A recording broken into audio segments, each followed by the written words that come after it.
Magandang umaga po sa lahat ng aking tagapagsubaybay sa aking channel.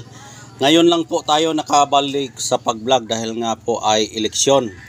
Ngayon natapos na yung eleksyon kaya ngayon lang ako nakapag-vlog at sobrang busy tayo at medyo natagalan ang ating pag-vlog. Pero bago ko simulan itong aking kwento dito sa batong ito, itong batong ito ay Birnis Santo ko po ito na kukuha. Hindi ko lang ito na vlog dayon dahil nga ay busy tayo at yung kanyang gabay ay kailangan din na iparelax muna ito, obserbaran kung ito ba ay may berto dahil nga nakuha ko ito sa araw ng Birnis Santo dito mismo sa aming lupain. At sa nagtatanong kung anong pangalang mutya ito, ito po ay isang mutya sa puno ng niyog. Dahil nga po dito sa amin mayroon nagsinso dito, pinapawirso po yung yung puno ng niyog at ito po ay natamaan sa niyog at yung kadina ng pawirso ay napuputol. Kaya nagtataka kami bakit po naputol yung kadina. Kaya ang ginawa namin, inayos namin ulit yung kadina ng pawirso at pag-ayos namin, siyempre hinati-hati namin yung puno ng nyog banda sa may puno talaga. Yung nyog, naabot na siguro yung nyog na maabot na siya mga 50 years na yung nyog na aming pinuputol. Dahil bahi po yung nyog na pinuputol namin na ang kulay sa puno ng nyog, yung kanyang bunga ay kulay dilaw. Ay ngayon, pinapawirso namin yung puno ng nyog at ito po ay natamaan ng kadina ng pawirso at naputol po yung kadina, nasisira yung kadina. Kaya ang ginawa namin, pagkaayos namin, hinati-hati namin yung puno ng niyog at ginawaan ko ng paraan para mabiyak kung ano ang dahilan sa pagkaputol ng kadina. Kaya ginamit namin yung wasay banda talaga sa may puno kung saan banda na natamaan ng kadina yung puno, yung puno nga nadaanan sa kadina ng pawirso o sinso. Ngayon ginamitan namin ng wasay para mabiyak yon, para tuklasin namin kung ano ang dahilan bakit siya naputol na wala naman siyang pako. Ngayon ginamitan namin ng wasay at siyempre binugha namin, biniyak namin, ginamitan ng wasay. At ito po ang aking nakikita na bato. Ayan. Bato po yan na mutya ng puno ng nyog. At napapansin nyo at titingnan nyo mabuti, yung kanyang mga grano ay kulay dilaw at orange dahil nga po yan po ang grano sa puno ng nyog. Ayan.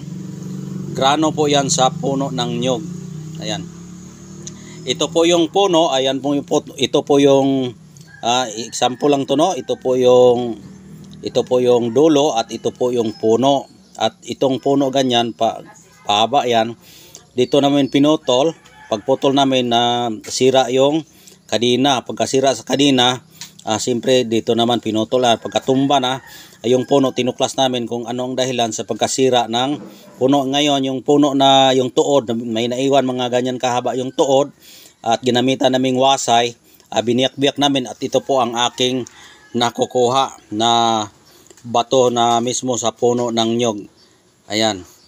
Kung titingnan yung mabuti yung bato, kasing hitsura din ng yung laman ng nyog, yung puno ng nyog. Ganyan din ang grove sa nyog na kanyang puno. Ayan, kung kayo po ay veterano at alam sa puno ng nyog, yan po ang kanyang mga hitsura. Ganyan po ang hitsura ng nyog, kanyang kahoy ng nyog, ganyan ang hitsura. Ayan. At ito po ay nagiging bato na po siya. Ay pabilog-bilog lang siya dahil nga po ay sa gitna ito mismo sa tuod ng ito, example, no, ito po yung puno. Ayan, puno yan, pinutol diyan. Tapos siyempre magkuha ng kalang dito, pati dito para pagbalos dito matumba papunta dito. Papunta ditong tumba niya. At saan banda yung tamaan yung kadina, sa pagkatumba niyan, ginawaan ko ng paraan para tuklasin kung ano ang sanhi sa pagkasira ng kadina ng sinso. Ngayon, nakita ko ito sa gitna. Ayan, yan po ang natamaan ng sinso na nasira yung kanyang kadina. Ayan. Kung titingnan nyo yung mabuti, yung kanyang grano, yan po ang grano sa nyog. Ang edad sa nyog na pinutol namin dahil nga ang sabi ng may-ari niyan ay matanda na kasi yung may-ari niyan, naabot na 90 plus yung kanyang edad. Tapos bata pa daw siya, yung nyog niyan ay nandyan na, buhay pa daw yung nyog. Abot na mga 50 plus na daw yata yung yung tanim diyan. Iwan ko kung 50 plus pa dahil yung puno sobrang tigas talaga yung puno ng nyog, mas lalo na kapag matanda na. Ayan po ang natamaan ng sinso. Natuklasan namin na may bato pala, kaya binlog ko at medyo ko naalanganin sa pag-vlog yung Birni Santo dahil nga ayaw ng gabay na ito po ay ipapakita. Tutuklasin ko muna kung ano ang kanyang birtod. Ayan. Sa nagtatanong kung anong birtod sa puno ng nyog na mutya niya na yung nyog kasi ay maabot yan mga 100 plus pa yung edad kung hindi yan puputulin. Tapos yung kanyang birtod ay napakaganda yung nyog. Maliban sa pangkabal, swerte sa buhay po yung nyog dahil ang nyog lahat po yan ay pwedeng magamit. Lahat talaga. Lampaso, maraming produkto yung nyog. Oil, pwede panggatong, pwede gawing bahay, mga bangko, lahat pwede yan. May mga walis pa yan, pwede pa, may mga tuba pa yan. Maraming pagkukunan ng nyog dahil yung nyog ay maganda yan siya sa hanap buhay. Maganda sa hanap buhay yung nyog dahil lahat ng katawan ng nyog pwede magamit sa pangbahay. Kung banggitin ko pa, marami ng magamit talaga. Bahay, haligi sa bahay, maaring salog o bangko, kahit anong pwede mo magawa sa mga furniture yung nyog. Kahit nga ano-ano nang pwedeng gagawin diyan basta kahoy ng nyog. Ayan po ang kanyang yan po ang kanyang mutya. Tingnan nyo. Kung siguro wala naman sirong tao na hindi nakakilala sa nyog, yan po ay ang kanyang grano yan niya, grano. Delikado din ito kapag kung hindi yan nagiging bato, kapag masulugsog ka niyan ay napakasakit po yung salugsog sa nyog. Ayan. Maganda ito sa pampaswerte at pangkabuhayan itong nyog. Mayroon din po itong halo na kabal. Kung mayroon din magtatangka sa iyo na ikaw ay pabagsak, hindi rin basta-basta yung nyog dahil nga kung pag mahulog yung bunga, tutubo rin yan. Kaya yung nyog ay napakaraming magamit kahit nga sa agimat, mga anting-anting papaswerte. Yung bao din ng nyog ay pwede rin yan gamitin sa swerte. Maraming mga pwede natin gawin sa nyog. Marami talaga, napakarami. Kaya pampaswerte itong nyog at pamproteksyon. Ayan po yung grano niya yan. Ayan. Yung kung napapansin nyo, yung dito niya, yan po ay natamaan ng kadina ng sinso, naputol po yung sinso. Hindi ko sana itutuklasin kung ano ang yung laman ng puno ng nyog kung hindi siya naputulan ng kadina. Dahil ang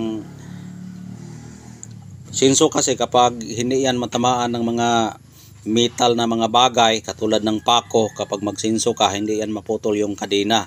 Pero ito, nagtataka ako bakit siya naputol, at yung pagkaputol niya mayroon pang nag-aapoy yung nagsiga-siga pa yung nag-spark yung kadina. Malapit na muntik pa yung nagsinso na matamaan ng kadina. Kaya tinuklas ko talaga, sinusi ko ng maayos yung puno at inayos kong paghanap, ginamitan ko ng wasa yung puno para malaman ko kung ano ang sanhi sa kanyang pagkaputol. Yan pala, mayroon siyang mutya sa loob na bato na. Bato. Ayan. Kaya napakagandang klaseng mutya yan. Hindi ko sana ito i-vlog dahil ito po ay maganda sana sa aking sarili. Pero sabi ng gabay, para makatulong din ako, ay pwede ito ipapagamit sa nangangailangan sa ating makapangyarihang puno ng nyog o mutya niya. Ang nyog kasi marami. Mayroon ding nyog na nagbibigay siya ng mutya sa buwa na dumadaan. At hindi rin ganito ang itsura ng buwa. Ang kulay sa buwa puti at mayroon din siyang kulupot-kulupot. Mayroon ding kasing hitsura talaga sa buwa. Yan, minsan din yung laman ng nyug, yung kanyang ano, yung kanyang laman nga, yung kulay puti na ginagawang kupras, meron din akong nakukuha niya na nagiging bato noon pa yan, noon. Pero ngayon wala na dahil naubos na may nakakuha na. Ito naman ay wala pang nakakuha.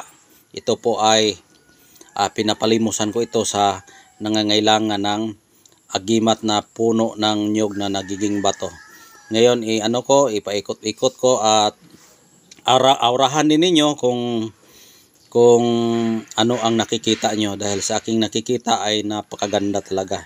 Ikutin ko para kung sakali man kayo ay mapaibig sa aking mutya ng nyog na puno niya galing, ay mapasay nyo ito. Ayan po, at maraming salamat sa inyong panunood, at wala na po tayong oras dahil nga limit lang po ang oras sa ating YouTube na binigay dahil maputol na po at maubos yung storage natin. Kaya hanggang dito na lang, at maraming salamat po sa walang sawang pagsubaybay sa aking channel, at shout out sa lahat ng aking mga silent viewers at sa aking mga followers, at yung sa mga baguhan po ay huwag makalimot na mag-subscribe para sa sunod kong vlog ay makakita rin kayo sa aking mga video. Kaya hanggang dito na lang, maraming salamat po at God bless po sa inyong lahat.